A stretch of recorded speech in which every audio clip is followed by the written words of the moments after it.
आपका फिर से हमारे चैनल पर। और मैं आज आपके लिए फिर एक बहुत ही इम्पोर्टेंट टॉपिक लेकर के आई हूं। और आज का हमारा टॉपिक है हूण आक्रमण। भारत पर इसका क्या प्रभाव पड़ा, हूण आक्रमण क्या थे। तो आज मैं बहुत ही संक्षेप में, बहुत ही सरल भाषा में आपको बताऊंगी कि हूण आक्रमण का भारत पर क्या प्रभाव पड़ा। तो चलिए शुरू करते हैं। सबसे पहले बात आती है कि हूण कौन थे। तो हूण एक जाति थी। जैसा कि हम जानते हैं कि बहुत पहले से हमारे देश में बहुत सारी जातियों ने बाहर से आक्रमण किया।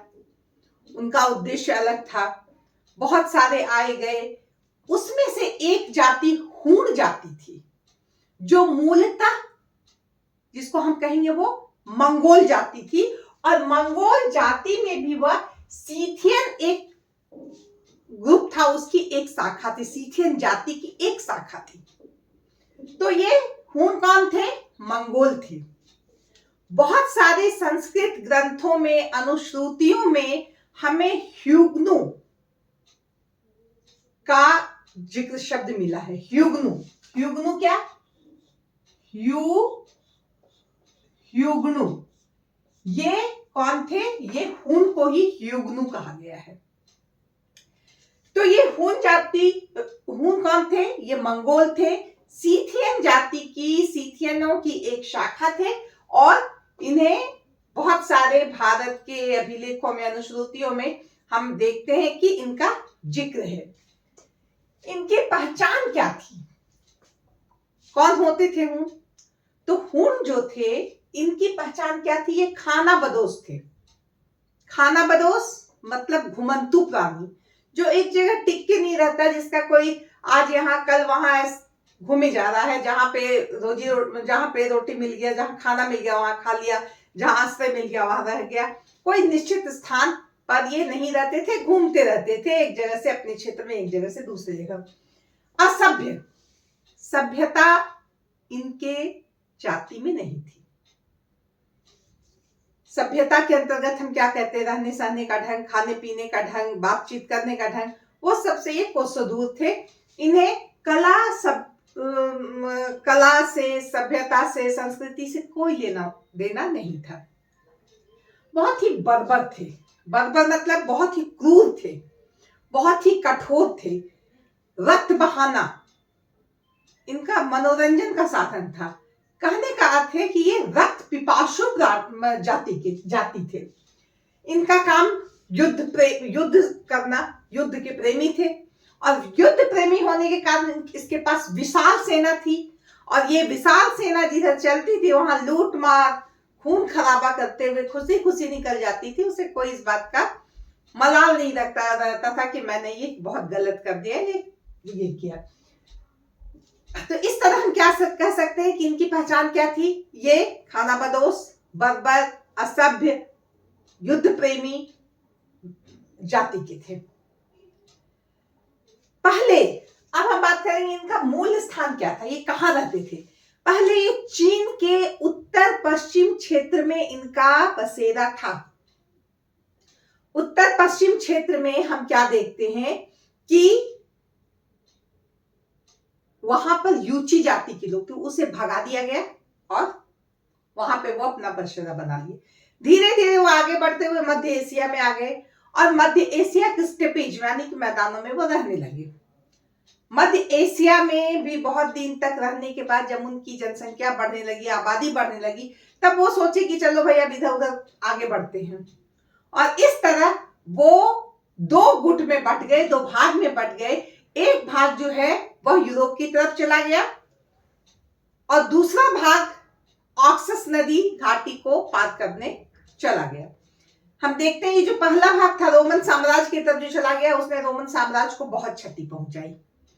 दूसरा जो भाग था ऑक्सस नदी घाटी को पार कर फारस आया। और फारस आने के बाद उसका ध्यान भारत की तरफ लग गया कि अब भारत पर आक्रमण करना है, भारत पर अपना पैर पसारना है। तो इस तरह से वह चीन के उत्तर पश्चिम से होकर मध्य एशिया से होकर के वो फारस और फिर भारत की तरफ उनकी नजर जाने लगी। तो इस तरह से हम देखते हैं कि उनका विस्थापन कैसे कैसे कैसे कैसे हुआ। भारत पर आक्रमण जब उन्होंने सोचा तो उस समय भारत पर जब इनका पहला आक्रमण हुआ उस समय भारत में गुप्त शासन चल रहा था और गुप्त शासक स्कंदगुप्त शासक थे। स्कंदगुप्त को इसीलिए जाना जाता है कि उसने हुनों को बुरी तरह से पराजित किया था। ये बहुत ही असभ्य थे, बर्बर थे, लूट मार करने वाले थे, युद्ध प्रेमी थे, इनके पास विशाल सेना थी, रक्त पिपासु जाति के थे, लेकिन फिर भी इन्हें स्कंदगुप्त ने बुरी तरह से पराजित किया था और जिसके कारण 50 साल तक ये भारत की तरफ आंख उठाकर नहीं देख सके थे। तो इस तरह हम देखते हैं कि भारत पर आक्रमण हुआ और स्कंदगुप्त ने इसे पराजित किया पहली बार हुनों को। अब धीरे धीरे हम देखते हैं कि गुप्त शासन भी कमजोर हो रहा था और गुप्त शासन जब कमजोर हो रहा था तो ऐसी स्थिति में पुनः उन्होंने भारत के अंदर घुसने का प्रयास किया और सबसे पहले वो उत्तर पश्चिम क्षेत्र से घुसे, मालवा पर अधिकार किया और मालवा पर अधिकार करने के साथ ही हम क्या देखते हैं कि गुप्त शासन या गुप्त साम्राज्य थोड़ा कमजोर हो गया क्योंकि मालवा उसके हाथ से चला गया। अब बहुत दिन ये मालवा पर अधिकार जो है इसका 484-85 ईस्वी के लगभग रहा, लेकिन हम देखते हैं कि लगभग 25 साल के बाद 20-25 साल के बाद 510 ईस्वी में गुप्त शासक भानुगुप्त बालादित्य ने इन हुनों को पराजित किया और इसे पुनः निकाल फेंका, जो उत्तर पश्चिम से आगे बढ़कर ये मध्य भारत तक आने लगे थे, इसे हटा दिया गया। तो यह एक फिर से बहुत बड़ी जीत थी हुनों के विरोध में। तो इस तरह से हम देखते हैं कि भारत पर आक्रमण हुआ 510 ईस्वी में, पुनः उसे उत्तर पश्चिम की तरफ भेज दिया गया। इस काल में तोरमान और मिहिरकुल नाम के 2 राजा हुए इस जाति में। तोरमान के बारे में कहा गया है कि ये हुन राजा थे, लेकिन बहुत सारे इतिहासकार का कहना है कि तोरमान जो थे वो कुषाण वंश के थे, हुनों ने उन्हें अपना नेता बना लिया था, या तोरमान जो थे उन्होंने हुनों को अपने साथ ले लिया था और उनको साथ लेकर वो आगे बढ़े थे भारत की तरफ। भारत में वो जिस समय मैंने बताया कि गुप्त शासन था, पूरी तरह से लूट खसोट मारपीट, बहुत ही विभत्स दृश्य पेश हुआ उस समय। इनके आक्रमण के समय बच्चे, महिलाओं, किसी के प्रति कोई सहानुभूति नहीं, बुरी तरह से कत्लेआम हुआ, बुरी तरह से रक्त बहाया गया। इस तरह से तोरमान ने अपना काम किया।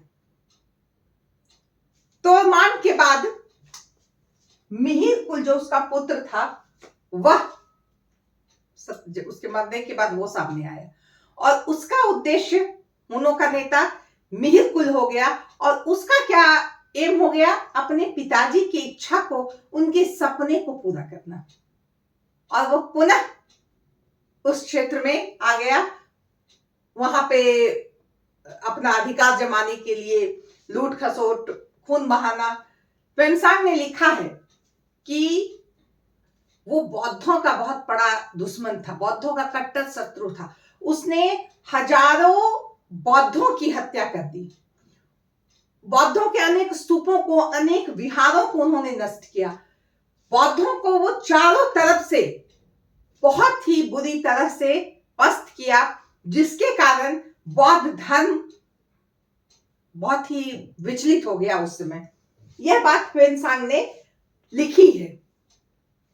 मिहिर-कुल को परास्त करने के लिए भानुगुप्त बालादित्य जब उस पर चढ़ाई किया, वो हार गया, उसे बंदी बना लिया गया, फिर उसे दया करके छोड़ दिया गया।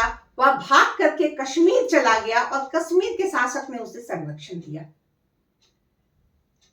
चूंकि ये जाति ऐसी थी कि उसने जरा भी, जिसे कहा जाता है वफा नहीं मानी, बेवफाई, या जिसको कहा जाए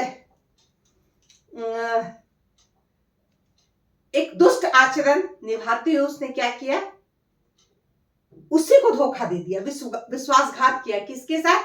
कश्मीर के शासक के साथ, और कश्मीर का शासन को अपने हाथों में ले लिया। लेकिन उसका ये विश्वासघात जो है वो नहीं चल पाया, बहुत जल्दी ही उसकी मृत्यु हो गई, मर गया। और उसके बाद हम नहीं देखते हैं कि हुनों में कोई वैसा नेता आया जो हुन जाति को एक सही रास्ता दे सके या उसका नेतृत्व कर सके। तो इस तरह हम देखते हैं कि गुप्त वंश का बालादित्य और मालवा का शासक यशोवर्मन, इन दोनों ने मिहिर-कुल को बुरी तरह से पराजित किया और उसे रास्ता दिखा दिया बाहर का।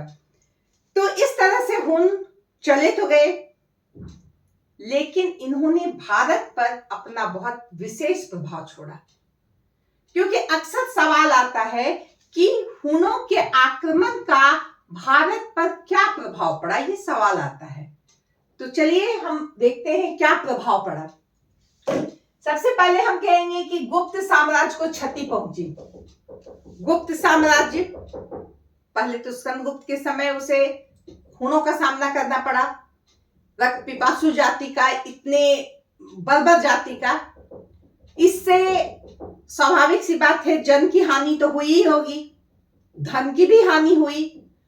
फिर हम देखते हैं जब गुप्त वंश कमजोर हो गया तो पुनः हुनों का आक्रमण हुआ, और उस समय भी हम देखते हैं कि गुप्त शासन को इस तरह की क्षति से गुजरना पड़ा जो गुप्त शासन के लिए एक उसके पतन का कारण बना या उसके कमजोर होने का कारण बना। बौद्ध धर्म को क्षति पहुंची। जैसा कि मैंने अभी बताया कि मिहिर-कुल बौद्धों का पक्का दुश्मन था। उसने बहुत सारे बौद्धों को मरवाया, स्तूपों को, विहारों को नष्ट कर दिया।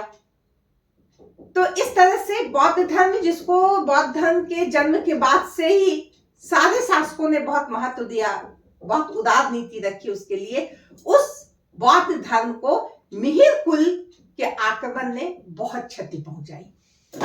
देश की राजनीतिक एकता में कमी, जैसा कि हम देख रहे हैं कि हुनों ने कब आक्रमण किया, उसमें देश में राजनीतिक एकता भी नहीं थी। लेकिन हुनों के आक्रमण के बाद भी यह देखा गया कि देश के जो राज्य थे वह स्वतंत्र होने की कोशिश में लगे रहे, इनमें एकता का सर्वथा अभाव दिखने लगा। यह भी जो है हुन आक्रमण का एक प्रभाव था। अभिलेख और ऐतिहासिक सामग्री नष्ट की गई। इस काल में इन दोनों ने, तोरमान या मिहिर-कुल ने, दोनों ने बहुत सारे ऐतिहासिक अभिलेख, ऐतिहासिक सामग्री को नष्ट कर दिया।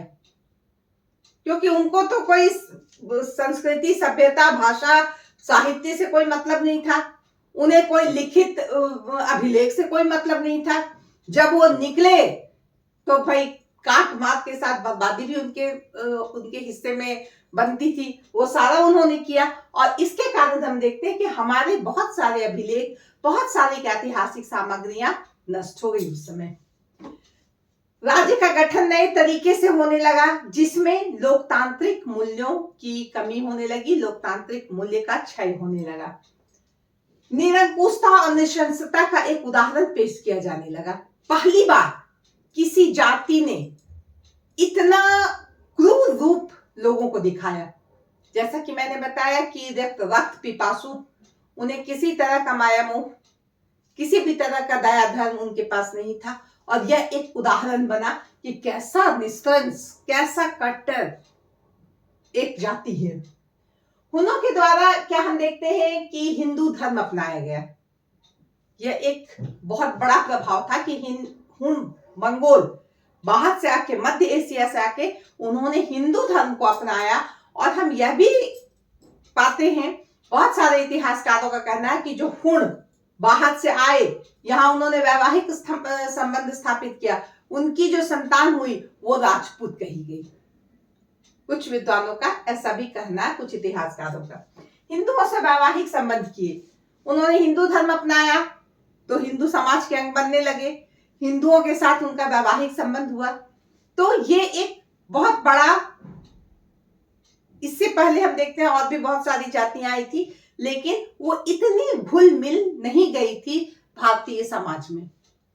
हिंदुओं के आचार विचार में परिवर्तन होने लगे, हिंदू के नजदीक आने लगे ये हुन जाति, तो उन पर हुनों का प्रभाव पड़ा, हुनों पर हिंदुओं का प्रभाव पड़ा, उनके रहन सहन आचार विचार का प्रभाव पड़ा। तो एक तरह से हम देखते हैं कि सभ्यता संस्कृति का आदान प्रदान भी होने लगा। जाति बंधन कठोर हो गए। अब तक जाति बंधन तो कठोर होते आ रहे थे, लेकिन यहां तक आते आते हम देखते हैं जो भारत की सामाजिक व्यवस्था में हम जाति व्यवस्था को देखते हैं वह और भी कठोर हो गया और धार्मिक स्तर जो है वह भी गिरने लगा। तो ये जो प्रभाव थे हुनों के आक्रमण के, हुनों के आने के बाद भारत पर, ये बहुत ही महत्वपूर्ण प्रभाव थे जो हमें जानना चाहिए। तो इसके साथ ही आज का यह टॉपिक में बहुत संक्षेप में आपको बता दिया, आप समझ गए होंगे। पूरा इस देखिए और समझिए।